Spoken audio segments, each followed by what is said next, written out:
Drew, from my perspective, you're the what I would call the #1 music blogger in the world.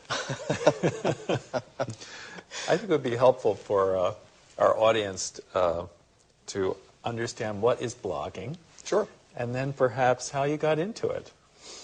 Well, blogging in general covers a very wide gambit, actually. It's almost like asking someone, what is a musician? There's quite a bit to it. Blogging can be something as simple as, any individual posting their thoughts and musings online on a whole variety of topics, as opposed to something, what I do, which is a very dedicated subject, which is about orchestra management and issues that affect the orchestra business. Mm-hmm.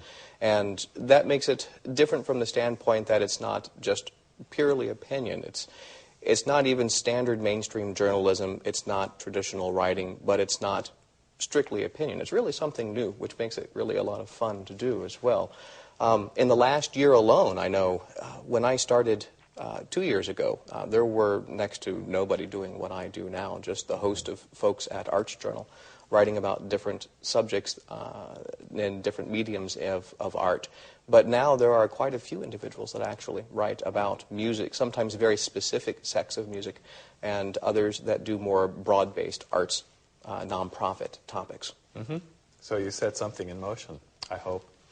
Well, I'd like to think I got it on the ground floor. I don't think I'm responsible in the least. If anything, credit is due to Arts Journal editor Doug McLennan, who, of course, founded Arts Journal and started the idea of having industry experts come in and just have a forum where they could talk about what they want to talk about without restrictions. Mm-hmm. That's one very unique aspect of this is we don't really have someone with editorial control over us telling us what to write and when to write it. That would be a distinct difference between being a blogger and a reporter. As far as working for a mainstream journalist reporting, yes, I would agree with that completely. For my particular case, other bloggers at Arts Journal are different. I actually do some what would be considered traditional mainstream reporting, actually. I go out, I gather facts, I interview, I ask questions, and I'll put forth factual articles. There's no opinion in them. And other times I'll mix opinion in with it, and other times something is just pure opinion alone. Mm-hmm. That's very interesting. What is your overall impression of American orchestras? There's never been a better time to be in the business. Wow. I honestly think that. The artistic quality and artistic output of American orchestras, I don't think, has really ever been better. There isn't a time in history, at least in this country, where there have been as many ensembles putting out as many high-quality artistic concerts on such a large basis as there is right now. Now, the other side of that, of course, is the financial and economic aspect, where orchestras are having a great deal of difficulty with some issues, but not all orchestras. Some are doing quite well right now. What would you say is working particularly well among American orchestras right now? The ability actually to produce a good artistic product, even in organizations that don't necessarily pay a living wage or have full-time musicians, these ensembles with limited rehearsal time and very erratic rehearsal conditions are still putting out very, very high-quality product, which is everything an administrator could want to be able to sell to the public. It makes their job even easier. Mm-hmm. What's particularly interesting when you think of the landscape? What comes to mind as particularly interesting? Right now, in the last couple of years, of course, the benchmark event is 9/11, and everyone compares how things were before then to after. After that, I think I've noticed a very large trend toward issues of governance, meaning everyone's taking the time to re-examine the way the model of governance works inside orchestras and determining whether or not that's the direction they want to continue going, or if they want to refine a process that they already have, something I think that's overlooked in the business, actually. And I see that as an outgrowth of other issues that are involved in the business. Some of these financial and economic pressures sometimes actually spurn wanting to move in that direction or not, but sometimes they're actually the impetus of wanting to re-examine how things are done because there simply aren't any other solutions in certain places. I'm implying that when you talk about governance, you mean that the various entities within the organization are working closer together. Yes, I think they absolutely are. And of course, the entities traditionally are considered the board of directors, senior executive management, and then musicians. And then you'll have the music director as their own little island unto themselves inside organizations that have control over governance issues. The thing I think which needs to be examined a little closer than what probably is so far is everyone keeps talking about changing the model of how orchestras work. And in reality, they're just shuffling around the pieces inside the same model. Even though they shift more power and control to one side or have more inclusion of one side over another, they all work in not just a 19th century model of what an orchestra is, but they also have to work with inside what the federal government classifies as a nonprofit organization. Until anyone decides to step outside of that restriction, and in some cases it's a blessing, but from a restriction standpoint, I mean that the board is entrusted with all legal authority to make decisions. Until that's really addressed, there are only so far, well, changes can only go so far, because any program is only as good as the people who are working with it and in it. And as soon as those players in that combination change, a system that may be working very well may start to fall apart. And when something tends to fall apart, when crisis hits organizations, I've noticed that they always tend to fall back to that legal definition of what a nonprofit is. The board gets to make the decisions. And that sometimes is a good solution and sometimes causes even more problems. Have you thought much about other organizational structures? Because I've been increasingly troubled by it seems as if the not-for-profit, the 501c3 model, well, of course it offers tremendous advantages, not the least of which is the tax deduction. Right. But it seems to create almost or encourage a series of behaviors among players within. And of course the opposite of it, or maybe the only other viable model, is a straight business. Right. And that doesn't have... I can't see that necessarily working either. I think it'd be extremely difficult as well, too. You would lose foundation support and too much large money. Have you imagined at all a quasi-mixture of...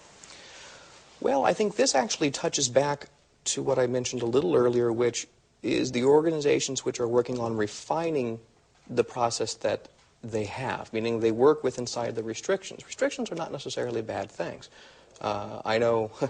just from personal experience, I have a much easier time solving problems or writing articles or writing music or performing if there's someone that's setting very distinct boundaries to what I have to do.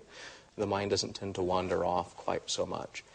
And I think orchestras would benefit from taking the time to learn how to use the system that's in place, meaning you do have the nonprofit 501c3 where the board is entrusted with the legal authority and their decision is final.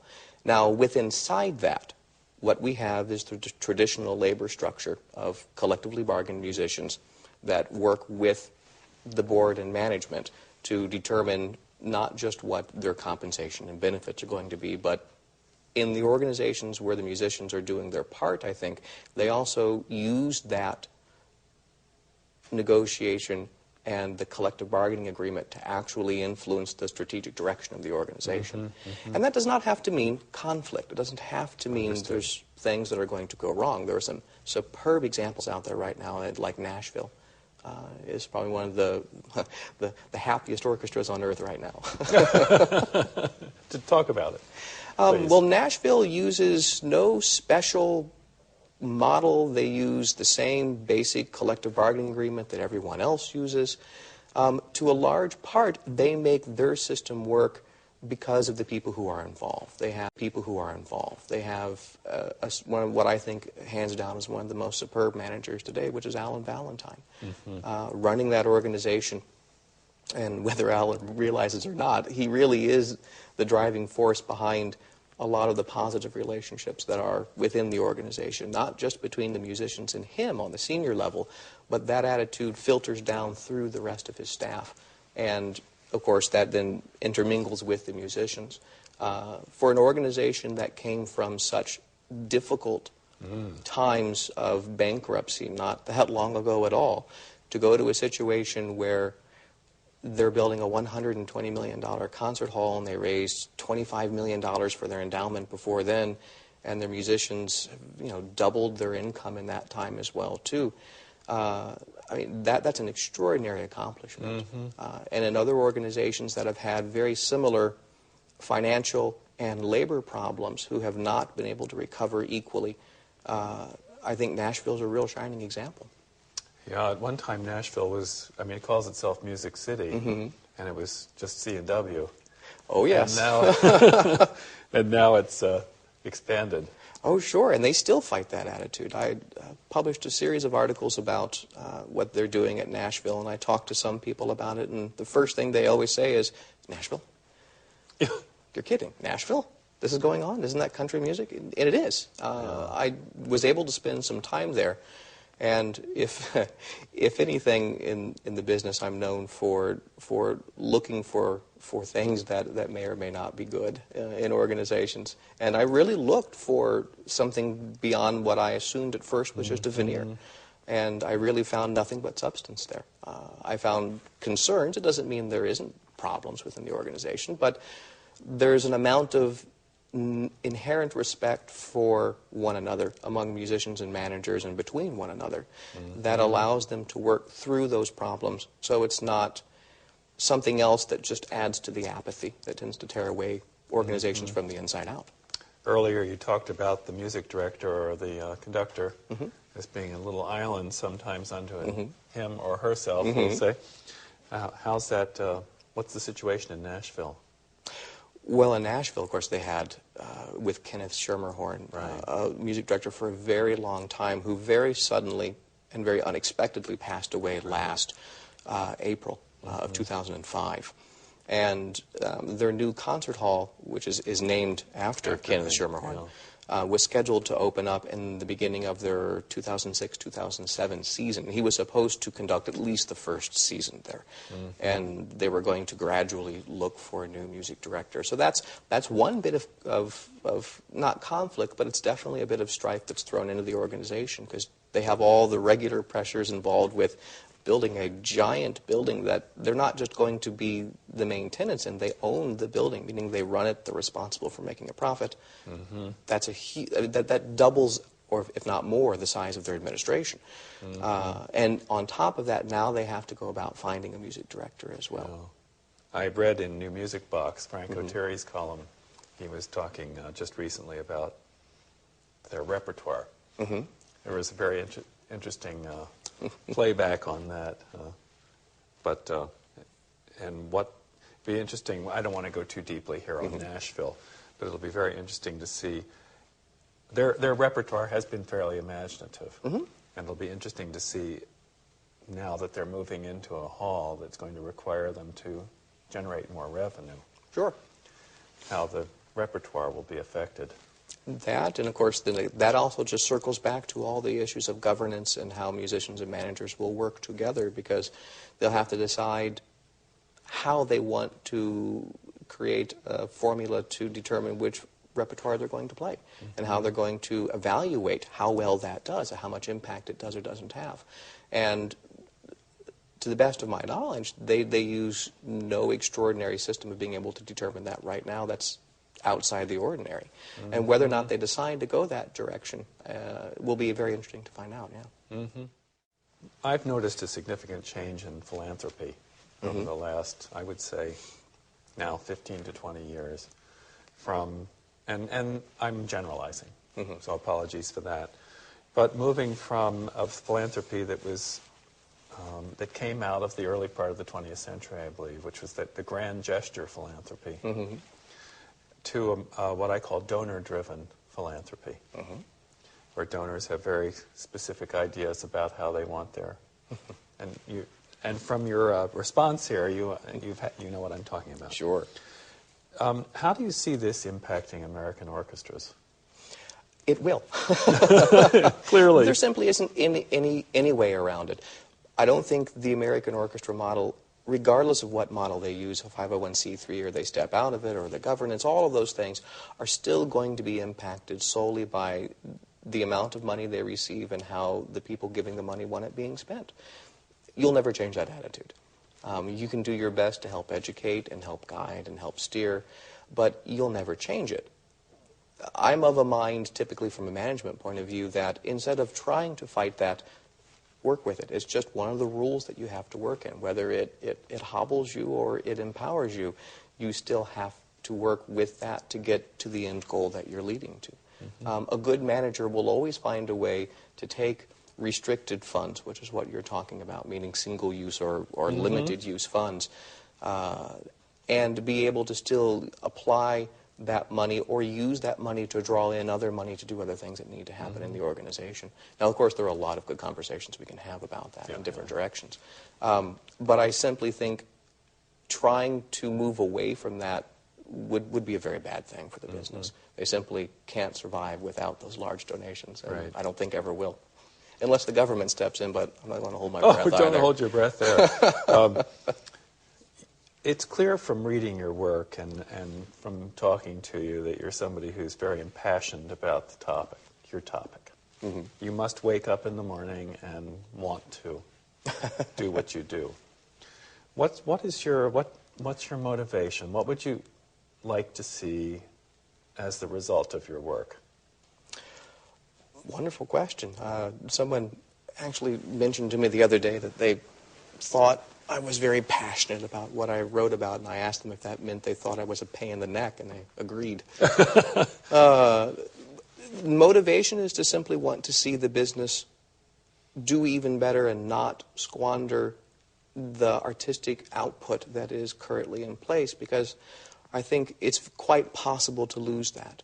I think everything runs in cycles, and what I would like to see not happen in this business is the level of artistic output take a very strong nosedive because the financial aspect takes a nosedive, because one will follow the other. You can't have this level of artistic product without the kind of financial support it has to have behind it. That's my largest concern. And without going into numerous other conversations about the issues involved with the managerial side of the business, one thing that I wanted to do when I started writing Adaptistration was to create a different type of public forum to discuss a lot of the issues within the managerial side of the business, which at least I felt personally did not always get the amount of attention it should receive. It's a very collegial business, and that has a lot of positives to it, but at the same time, it could also use a little more self-evaluation. Of some very honest issues. And that, of course, happens for both sides, musicians and managers, but I write more about the management side. About the management, yeah. There are some good blogs that talk about the players, though. That's true, and I read them as well. So I imply that management needs attention. It does. So, a lot of attention. So what should the music schools do? Because most of these managers have music degrees. Quite a few of them do. Some That's don't. actually an aspect that I'm seeing change more and more every year. The professionalization of orchestra management has grown exponentially in the last 10 years with arts administration degrees. And there's a very strong feeling that you simply don't have to have any kind of training as a professional musician or artist to be able to manage an arts group. And for the benefits that can come from that, I also see a lot of negatives, quite frankly, in the professionalization of it. But what music schools can do is a lot of what's happening here at Eastman, which is to help train the students going through the program about the issues that have to deal with management issues almost exclusively. They're not going to have to learn how to necessarily read spreadsheets or be able to do financial analysis, but they need to understand a lot more than they do. They need to know how an orchestra works from a financial and managerial standpoint. And they need to have the ability to allow managers to work with them, but at the same time be able to determine whether or not the work that their managers are doing is to the level that it needs to be done. What I notice, of course, is that and I'm sure you do too, that depending on the size of the orchestra, the role of the CEO or the manager changes dramatically. Oh, absolutely. And the skills required at each of those different levels are so distinctly different. So that you could have, so that I believe that some of the managerial problems that actually are occurring are the result of someone being very good, perhaps in a Europa orchestra, doing a terrific job, and then moving to a larger venue. Oh, yeah. That's a big problem in the business. And not having the essential skills for that. Right. Where they're spending more time with the board and less with the players and so on and so forth. It really is a very individual business. There aren't a lot of universal statements that you can make, although they do exist. But from a managerial point, you just touched on, I think, one of the major problems that ties in directly with what I was talking about with the over-professionalization of the business. There's a career ladder.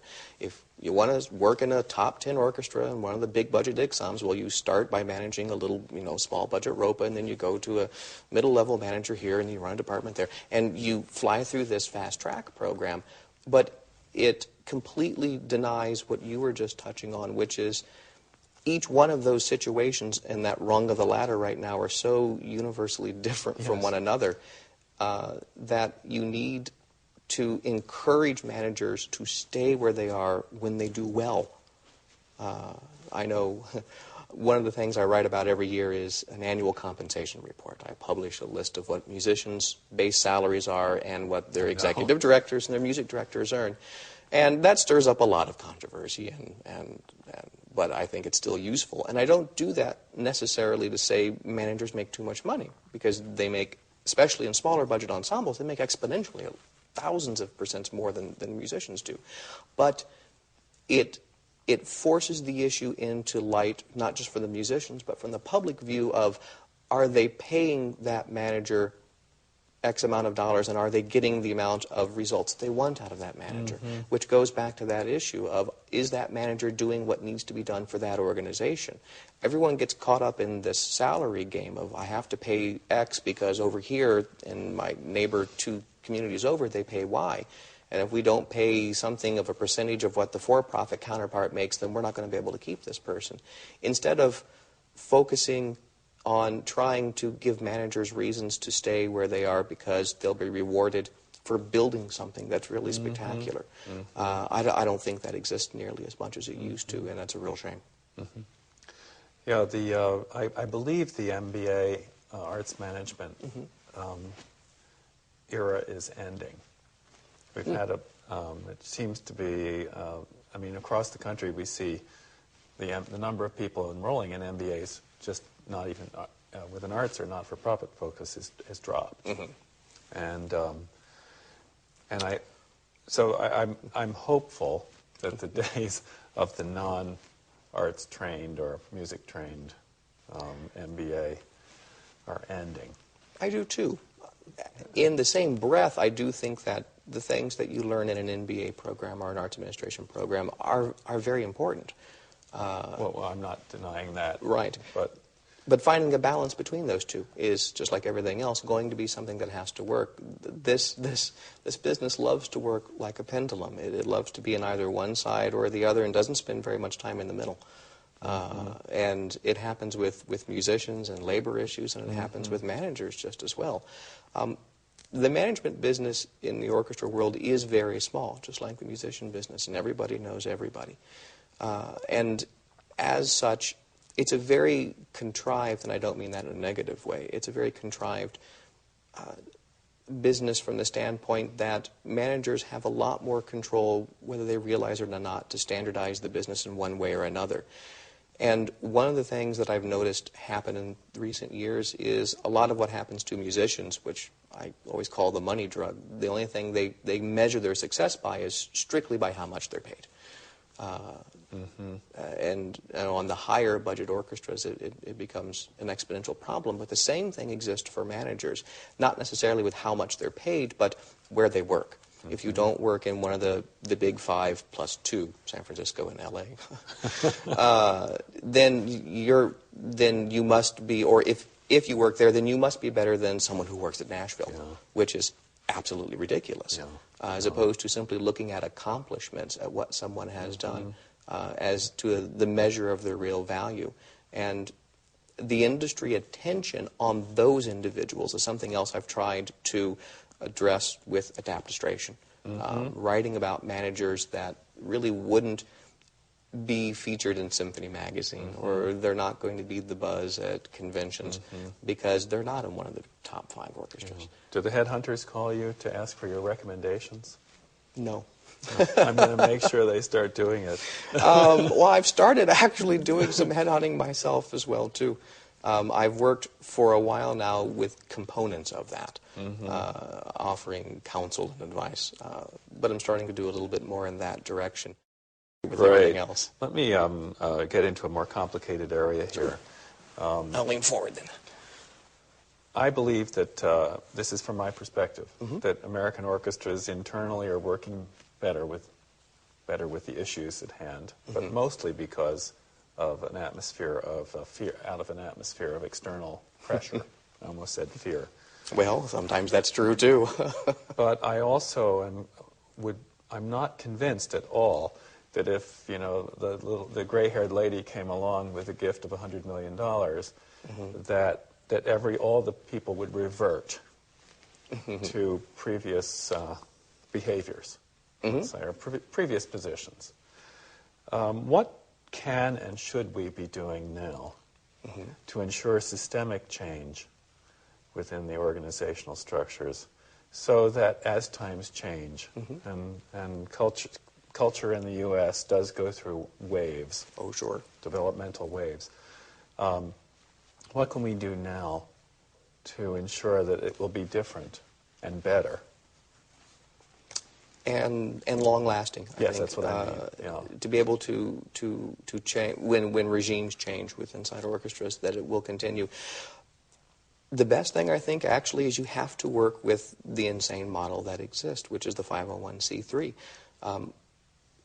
The counterpart to the board control over a 501c3 is the collective bargaining agreement. That's the only other legally enforceable document. Right. And of course, it gets press attention from time to time, and people in the business talk about it, but they make jokes of how contracts grow, and they're 100 pages long, and they have all these details. But that's healthy. That's actually good, because it means you took the time to work through whatever situation or problem you had, and you realized it was important enough that you had to put it in the collective bargaining agreement, which would ensure that regardless of who moves in and out on both sides, musicians and board, that the rules still stay the same. But you still have the ability to reevaluate those through whatever period the contract renews. I think there actually needs to be a much stronger concerted effort to move into stronger, more detail-oriented contracts, which is, I know, a really left field from where everyone else is going, because they think they should have more trust in the rest of it. But I find that with stronger rules, you have actually more trust than without it. In Nashville, I know we keep going back there, they had a couple of situations some of the musicians were talking to me about, of problems they had. And my immediate question is, well, what does your collective bargaining agreement say about this? And they said, well, it says this, but we decided to handle it this way. Because they trust their managers. Yeah. But if that ever changes, they can still go back to the other. And that's security for musicians, because they know that they're never going to get to run the organization. And God help us if musicians only get to run the organization. They need to have some kind of security behind that. And one of the best ways to do it is to write it. Good fences make good neighbors, and a good contract makes a good relationship. It really does. You think their contract's a strong one in Nashville? I think it's a good contract, yeah. Can you point to others that are good contracts? Yeah. It's tough to say, because I can't point to any specific issue within a contract that says it's better than another, because each individual situation is different. Comment then on the St. Paul contract. The St. Paul contract is an experiment in progress.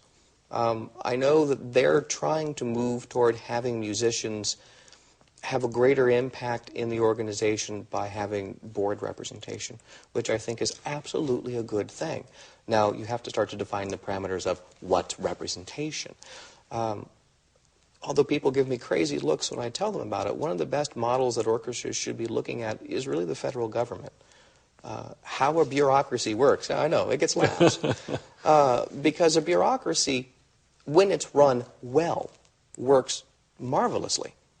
You know, the post office is a good example. Here's this organization that is required to perform a service. By federal law, they have to do it, but they don't get federal funds to do it. And yet they have to abide by all the federal rules for their employees. It's insane. But they still manage to find a way to get around all of that and make something that works, for better or for worse. And orchestras, I think, need to include musicians in the decision-making process of what goes on. But because of a representative nature, which, if you're going to have musicians sitting on a board, personally, I feel they need to be representatives. Meaning that if you're in a board meeting and you make a decision, an individual musician or two or three cannot make a decision for an entire group without going back first and then having the input that they can put into it. Musicians are very passionate people, and they tend to be very opinionated. The only problem I see with that kind of a situation in St. Paul is it lends a very high degree to having individuals hijack a process for their own personal agenda. There isn't any safeguards put into that. And so, again, if all the players involved on all sides are great and they work well together, you'll have a system that works marvelously.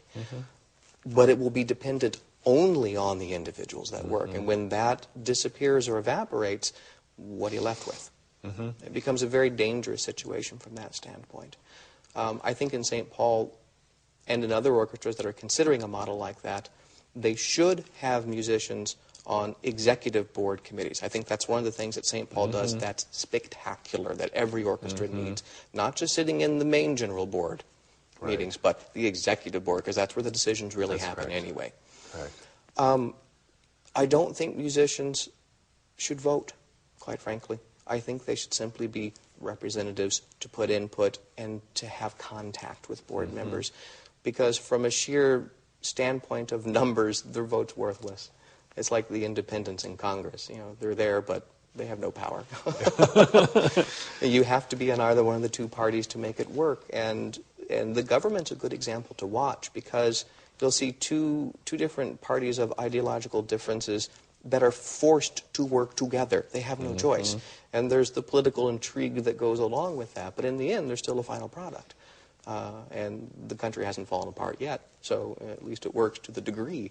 I think if orchestras followed that example, and instead of trying to force one side to be completely dominant over another, and realize that between the federal authority granted to the board of directors and the federal authority granted to the musicians via the collective bargaining agreement, those are the two ways that the meeting of the minds has to occur, I think you'll end up with a much longer lasting positive product. That's terrific.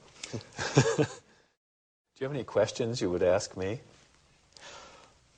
That's good. I didn't even think about that one. I would, actually, as someone who runs the Eastman School of Music and a conservatory that has a reputation of producing a large number of professional musicians in this country. What do you think the musicians need to be doing beyond not just what they're doing right now with the artistic training and some of the programs like you have through the IML, but what do they need to be concerned about with the length of their training? Is a 4-year model really worthwhile anymore? Can you fit everything a musician needs to know in 4 years? Or do we need to go to a 5 or 6 year bachelor degree? Well, first of all, there's not a chance that you can do it in 4 years. And so I think I don't know many young musicians who just do 4 years. They do 6 years. They do a bachelor's and a master's degree. And then beyond, frequently. I think the biggest shift that is evident to us here at Eastman is that musicians, young musicians, even in 1990, would enter a music school believing that external systems would take care of them. I would agree with that. And that the incredible transformation that's taken place, that took place in just 10 years, so much of it the result of technology. Right. And just societal changes, somewhat are the result of technology and some not. That the young musicians now understand, and it's not just at Eastman, but understand that they have to take care of themselves, and that they're independent contractors. It adds a dimension to the orchestral mix, because they'll come out of Eastman, or perhaps one of the other major music schools, with this attitude of individuality, and then join a collective bargaining group where they're expected to essentially play by certain junior rules for a period of time. So it's created a little bit of tension there for some of our recent graduates going into orchestras. Yeah, but ultimately, I think very positive. I'm glad to hear that personally. As a product of a 4-year conservatory myself, I see very much of what you're talking about. There really is too much for a musician to know anymore, and the amount of time it takes to master an instrument from an artistic standpoint is what everyone focuses on now, and that can roughly be done to get someone up and running within 4 years. But there's so much more that needs to be done to really make a musician not just win a job, but then actually want to keep it. And develop it. And, develop it and move it in a different direction, as opposed to just forcing themselves to be cogs in a wheel. Nobody has to accept that role. They can be much more if they want to be. And learning how to do that is going to be a real critical step in helping the business to take advantage of the level of artistic accomplishment that exists. One of the most interesting developments, I think, of the last 20 to 25 years is as the competition to win a spot in an ICSOM level orchestra, let's say, has become so high, so incredibly competitive, combined with the development of the star soloist as a commodity. Not that we didn't have star soloists, but now it's a commodity. And incredible fees being paid to the top group. That the training, and I'll say training rather than education, the training of young musicians pre-conservatory or pre-college has been transformed. Oh, yes. And so much more attention has been paid to the development of technique and velocity and agility, and less to general musicianship. So that students coming into conservatory can play unbelievably, but frequently lack basic musicianship skills. And so the 4-year envelope then becomes quite a challenge in terms of how do you build in many of those skills that were given before this recent age began. Yeah, I think that's a large And I think that actually then leads to problems as they take positions in orchestras and other positions, because they're very challenged personally in terms of sometimes just reading. Just reading the part. Yes, I agree. So when you talk about the 4-year window, so many of these things churn up to me, because we have the pressure of teaching students survival skills and entrepreneurial skills and so on and so forth, but also the challenge of teaching them basic skills. Right. And that's something that I think is going to be the Achilles heel to the artistic level out there if the business is not careful. Is one of the reasons the artistic level is so high is because the sheer level of technician is just out of this world. Amazing. Right now. And that's a good thing. But you need these other issues to go along with it to be able to sustain it as well. I think that's going to be a large part. I know, just from my perspective of going through conservatories was just before this big shift happened. And I remember students going through classes that were amazing technicians, but they paid no attention to the other classes. It wasn't that the system was broke or they weren't trying to teach them. Nobody was holding them accountable for not doing well in all those other classes.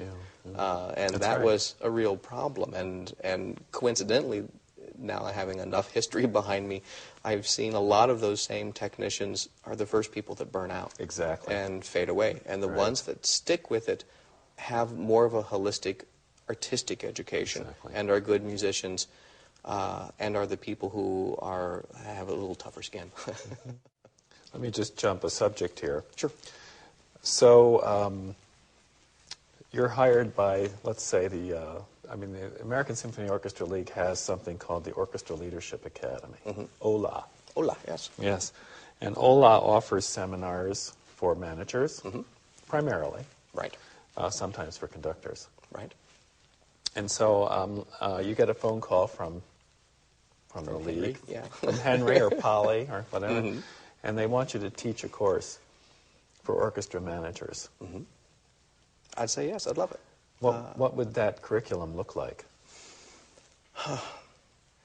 It depends. I think OLA is probably one of the best things that the American Symphony Orchestra League does right now. Agreed. I think it's one of the most productive and also one of the most self-defining things that they do, because the number of individuals they bring in is what helps shape that program. It's not a top-down design program, and that's what I like about it completely. It would depend on what I would have to be asked to work on. I know OLA tends to focus on individual subjects and topics. I think what I would like to teach the most is going to be labor relations. I think that's the one thing most managers are woefully unprepared for and tend to learn the hard way. As they tend to have lessons taught with 2x4s instead of really having an idea of what they should know before they go in. It's kind of hard to believe, isn't it, that it is. it just keeps going. Yeah. It is. I mean, I have horror stories to tell of managers that are proud of how little they pay their players or what kind of concessions they can make. And of course, that's the worst end of the spectrum. Yeah. But they're out there, and that shouldn't exist anywhere. I see managers more often than not. Actually, I just wrote something about this, of why there's such a high turnover in this business. Is there are so many good people that do come in working in this business, but they're so unprepared for the demands of what is going to be expected of them, and then the pressure, which usually tends to be the straw that will break the camel's back, which is the feedback they get from the musicians. I've seen managers break down and cry, and there really isn't any need for that whatsoever. There needs to be a better system to teach managers how to work with musicians, and God help me for saying it, it shouldn't be a manager only that teaches managers how to do this. It shouldn't be a consultant that's not a musician that teaches managers how to do this. It shouldn't be a foundation that's going to spend a lot of money to who would otherwise be wonderful consultants to come in and do these things, but they have no idea what it is to be a musician, and they have no idea what it is to exist inside a collective bargaining agreement, and to be a collectively bargained individual. They have to have someone like that. The last guy I knew that was doing that until he retired was Fred Zanone. That's right. And Fred did a wonderful job at it. But, there's no one else out there right now doing that the way Fred did. Fred's on the board of our polyphonic.org. Which is good. Fred is a sharp guy. My brother was on the board of the Philadelphia Orchestra, actually vice chair, around the time just after the strike. 96? When they formed the Millennium Committee, and he's now retired, but a prominent attorney in Philadelphia, and I'm sure asked onto the board because of his position in that community. And he, after one meeting with musicians, called me up and said, "I feel like I landed on the moon." And here's somebody who'd been around for a long time, but he had never experienced interacting with artists who feel. It's a different world. So in defense, in a certain funny way here, of the managerial profession, those who do not come out of the music world are really challenged because they haven't experienced that in a daily way. You're right. And even in even a small dose way, they haven't dealt with it. And a good manager, a good executive manager, should be an individual who can be a bridge and a conduit between those two. Yeah. They shouldn't be someone to add to the problem. They should be someone who helps both sides understand that issue. And I don't see that enough. And I think a class at OLA that should be designed for that I would love to teach, you can call me, is not just for managers, but actually for board members as well, too.